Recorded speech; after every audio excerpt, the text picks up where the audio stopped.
മരിക്കാതെ പെണ്ണിനെ സ്തുതിക്കുവാൻ ഒരുങ്ങല്ലേ, കൊയ്യാത്ത കൃഷിയും മെച്ചമായി കരുതല്ലേ, ദഹിക്കാതെ ഭക്ഷണം നല്ലതായി പറയേണ്ട, പടയാളിയെ മടങ്ങാതെയും സ്തുതിക്കേണ്ട. ചവിട്ടുന്നതെവിടാണെന്ന് നീ അറിയേണ്ടതാ, ഖേദം നിനക്കൊരു കാലവും എത്താത്തതാ. നീ നിന്റെ സൃഷ്ടാവിനെ ഭയന്നാൽ പിന്നെ ഉരകല്ല് മുഴുവൻ സമ്മതിച്ചത് തന്നെ.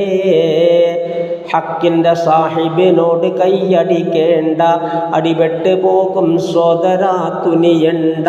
തുണി കൊണ്ട് വീടടിക്കുന്ന പതിവ് നീ മാറ്റണം, ദാരിദ്ര്യമെത്തും സോദരാ അത് കാരണം. അതുപോലെ തന്നെ ചിലന്തി വലയും നീക്കണം, സുഖജീവിതം നിനക്കുണ്ടതിൽ എന്നറിയണം.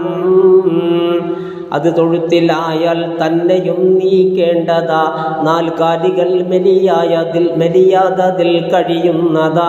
വിശക്കാതെ തിന്നരുതെപ്പോഴും അത് നല്ലതാ, അതിനാഗ്രഹം ഉള്ളപ്പോഴേ നിർത്തേണ്ടതാ.